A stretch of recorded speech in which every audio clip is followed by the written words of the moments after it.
할렐루야. 오늘은 구원자 예수 그리스도 제목으로 말씀을 전하겠습니다. 우리가 오늘 요한복음 8장에 이르기까지 요한복음 1장에서부터 8장까지 쭉 읽어오고 있습니다. 그 중에 내용들을 다시 한번 짚어드리겠습니다. 대제사장 바리새인 서기관, 이들은 유대 지도자들입니다. 이들은 자신의 기득권을 유지하기 위하여 예수님을 붙잡고자 했습니다. 예수님이 성전에서 가르치실 때에는 권위로 문제를 삼았습니다. 예수님께서 안식일에 38년 된 병자를 고치셨을 때에는 안식일을 범한 범죄자로 예수님을 핍박하기 시작했습니다. 그래서 예수님은 유대인들이 사는 마을을 피하여 갈릴리에서 주로 활동하셨습니다. 그럼에도 불구하고 예수님께서는 맏아들인 유대인들과 지도자들에게도 복음을 전하셨습니다. 그들을 구원하려고 유대인들을 찾아가셨고 복음을 전하셨습니다. 예수님은 생명의 떡이십니다. 이스라엘 백성들은 광야에서 만나를 먹었어도 다 죽었습니다. 그러나 예수님은 하늘에서 내려오시는 떡이기 때문에 예수님을 믿으면 영원히 삽니다. 죽지 않습니다. 예수님은 생명의 근원이십니다. 예수님을 믿는 사람은 목마르지 않습니다. 그리고 예수님을 믿는 사람은 그 속에서 영원히 솟아나는 생수의 강이 흘러 넘치게 됩니다. 생수의 강은 바로 성령님을 말하고 있습니다. 그러므로 누구든지 목마른 사람은 예수님께로 나가면 됩니다. 갈증을 해결할 수 있는 유일한 방법은 오직 예수님 뿐입니다. 예수님이 전하시는 이 복음을 듣고 맏아들인 유대인들이 예수님을 믿게 되었습니다. 성경에는 유대인들도 많은 유대인들이 예수님을 믿게 되었다고 기록하고 있습니다. 복음의 능력입니다. 사람이 보기에는 전혀 불가능한 일도 복음으로는 가능합니다. 복음이면 됩니다. 유대 종교 지도자들은 유대인들이 이렇게 예수님의 말씀을 듣고 복음을 통하여 예수님을 받아들이고 믿는 모습을 보고 더욱 불안해하고 있습니다. 그들은 불안합니다. 유대인들이 예수님의 말씀을 듣기 시작했기 때문입니다. 그래서 끊임없이 예수님을 잡으려고 노력했습니다. 여러 가지 방법을 다 동원했습니다. 그들이 할 수 있는 모든 일들을 다 진행하고 있습니다. 그래서 그들은 예수님을 잡기 위해 아랫사람을 보내기도 했습니다. 그러나 실패했습니다. 이번에는 예수님을 공경에 빠뜨리려고 고발할 조건을 만들려고 현장에서 체포된 한 여자를 예수님께 데리고 왔습니다. 그들이 예수님께 말합니다. 예수님, 가늠한 여인을 현장에서 잡아왔습니다. 확실한 범인입니다. 모세의 율법에는 현장범을 돌로 치라고 명하였습니다. 선생님은 어떻게 말씀하시겠습니까? 성경은 예수님께 질문하는 서기관, 바리새인들의 의도를 명확하게 언급하고 있습니다. 그들이 어떤 마음으로 예수님께 한 여인을 잡아왔고 그들이 어떤 마음으로 그들의 속 마음은 어떠했는지 그래서 예수님께 어떻게 질문했는지 그 속 마음을 성경은 명확하게 기록하고 있습니다. 6절에 말씀하고 있습니다. 그들이 이렇게 말하면 고발할 조건을 얻고자 하여 예수를 시험하기로 하라. 예수님을 고발하기 위하여 예수님을 시험하기 위하여 예수님께 나왔습니다. 보십시오. 그들은 현장에서 잡힌 여자도 죽이려고 하고 있습니다. 예수님도 곤병에 빠뜨려 죽이려고 합니다. 예수님 주변에 수많은 사람들이 모여들었습니다. 9절을 보십시오. 어른으로 시작하여 젊은이까지 많은 사람이 함께 있었습니다. 그 현장에 현장범이 잡혔기 때문에 죄인을 정죄하는 일에 참여하기 위하여 사람들의 손에는 돌이 들려 있었습니다. 유대 지도자들은 예수님께서도 정죄하는 일에 참여하기를 기대했을 것입니다. 사람들이 예수님의 말씀을 듣고 만약 돌로 친다면 예수님의 정죄에 대한 권위를 문제 삼아 고발하려 했습니다. 여러분 보십시오. 어둠에 사로잡혀 있는 이 모습이 보이십니까? 한 여자를 돌로 치는 일에 동참하기 위해 사람들의 손에 들려있는 돌이 보이십니까? 어둠에 지배당한 유대 지도자들을 따라 모인 많은 사람들이 같이 어둠에 사로잡혀 있습니다. 그들은 사람을 죽이는 일에 혈안이 되어 있습니다. 그러나 예수님은 정죄하지 않으셨습니다.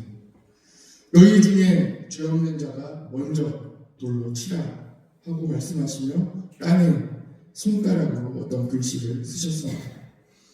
예수님의 말씀을 듣고 손가락으로 쓰신 땅의 글씨를 보고 사람들은 양심의 가책을 느껴 모두 각자의 길로 돌아갔습니다. 예수님은 구원자로 오셨습니다. 예수님은 생명을 살리기 위하여 오셨습니다. 요한복음 3장 16절, 17절을 제가 봉독해 드리겠습니다. 하나님이 세상을 이처럼 사랑하사 독생자를 주셨으니 이는 그를 믿는 자마다 멸망하지 않고 영생을 얻게 하려 하십니다. 하나님이 그 아들을 세상에 보내신 것은 세상을 심판하려 하심이 아니요 그로 말미암아 세상이 구원을 받게 하려 하십니다. 예수님은 심판하러 오시지 않았습니다. 정죄하러 오시지 않았습니다. 예수님은 심판하러 오신 것이 아니라 구원을 받게 하려 하시기 위하여 구원하시려 이 땅에 오셨습니다. 생명을 살리려 오셨습니다. 영원한 생명을 주시려고 이 땅에 오셨습니다. 그래서 예수님을 만나면 삽니다. 어떤 사람도 예수님을 만나면 삽니다. 어떤 죄가 있어도, 어떤 문제가 있어도, 어떤 부끄러움이 있어도 예수님을 만나면 삽니다. 오늘은 예수님께서 나는 세상의 빛이다 하고 말씀하십니다. 예수님은 세상의 빛이십니다. 빛이 어둠에 비추면 어둠이 물러갑니다. 존재가 없어집니다. 어둠은 죄이고 죽음입니다. 죽이는 것입니다. 요한복음 3장 19절에 그 정죄는 이것이니 곧 빛이 세상에 왔을 때 사람들이 자기 행위가 악함으로 빛보다 어둠을 더 사랑한 것이니라 하고 말씀하고 있습니다. 악을 행하는 자마다 빛을 미워하여 빛으로 오지 아니하나니 이는 그 행위가 드러날까 하며 요한복음 3장에 계속해서 말씀하고 있습니다. 어둠은 빛을 싫어합니다. 빛이 비치면 어둠은 사라지기 때문입니다. 예수님이 오시기 전에는 어둠뿐이었습니다. 창세기 6장 어둠뿐인 세상이 잘 묘사되어 있습니다. 노아 시대에는 사람들이 얼마나 아꼈는지 마음으로 생각하는 것과 그들이 계획하는 것까지 항상 악할 뿐이었다고 기록하고 있습니다. 오늘 말씀에도 보십시오. 율법으로 살아간다고 하는 유대 지도자들의 모습이 어떻습니까? 말씀으로 살아간다, 율법으로 살아간다는 유대 지도자들이 예수님을 고발하려는 의도를 가지고 예수님을 시험하고 있습니다. 자기 행위가 악함으로 어둠을 더 사랑하고 있습니다. 그래서 이 악한 세상에, 이 어둠뿐인 세상에 예수님께서 오셨습니다. 예수님은 빛으로 오셨습니다. 예수님을 믿으면 인생의 삶의 빛이 밝게 비칩니다. 어둠이 물러갑니다. 대제사장, 서기관, 바리새인 같은 유대의 지도자들이 어둠에 지배당했습니다. 이들은 모세의 율법을 사용하여 하나님의 이름으로 사람을 정죄하고 판단하여 죽이는 일을 했습니다. 죽이는 것은 어둠입니다. 예수님은 빛으로 오셨습니다. 예수님은 심판하려 하심이 아니라 구원하시려고 오셨습니다. 살리려고 오셨습니다. 그리고 우리를 살려주셨습니다. 구원해 주셨습니다. 모든 죄인들을 예수님을 믿기만 하면 살려주셨습니다. 명백한 죄가 있는 현장범일지라 할지라도 살려주셨습니다.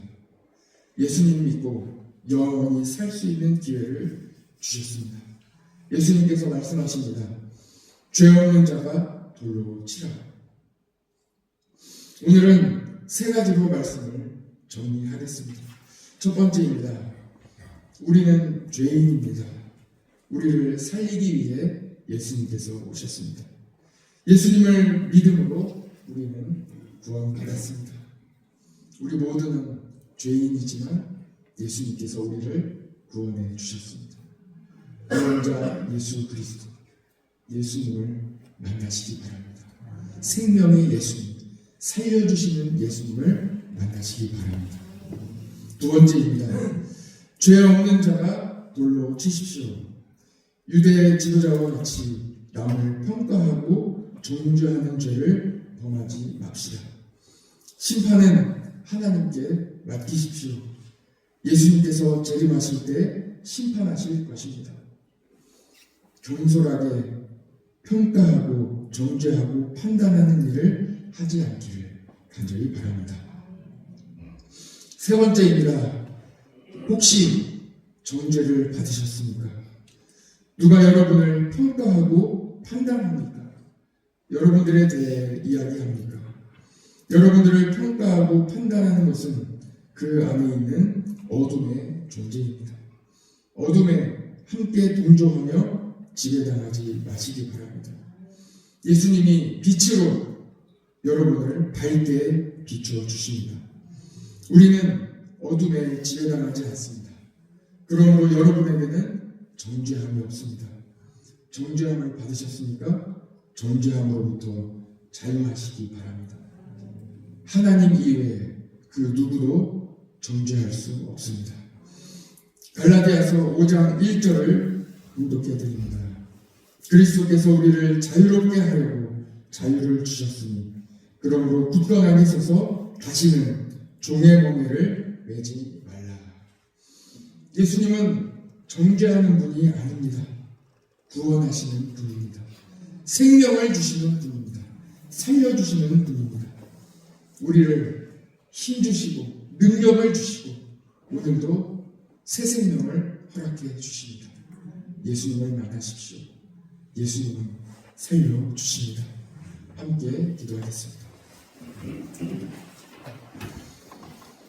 아버지 하나님 감사합니다. 예수님께서는 구원해 주시고 살려주시기 위하여 이 땅에 오셨습니다. 오늘 말씀에도 현장에서 잡힌 한 여자를 살려주셨습니다.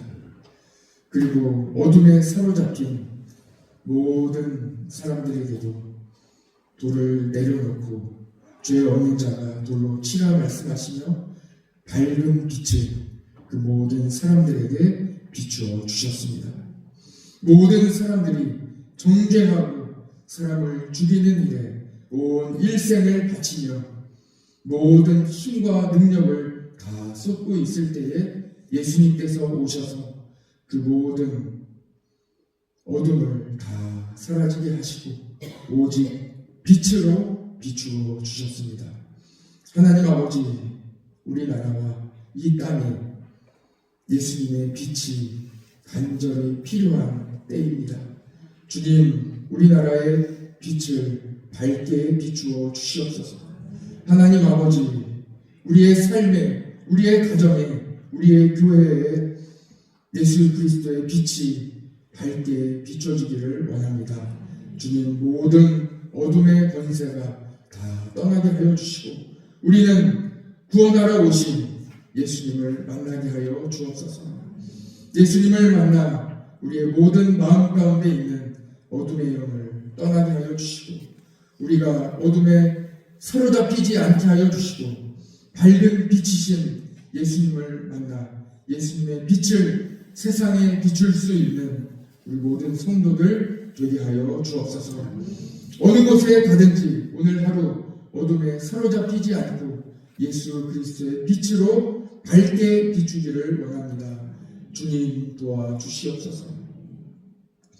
오늘도 예수님 따라가는 복된 날 되기를 원합니다. 예수님 걸어가신 그 길을 따라가게 하여 주옵소서. 모든 것 주님께 맡겨드리며 예수님의 이름으로 기도드립니다. 아멘.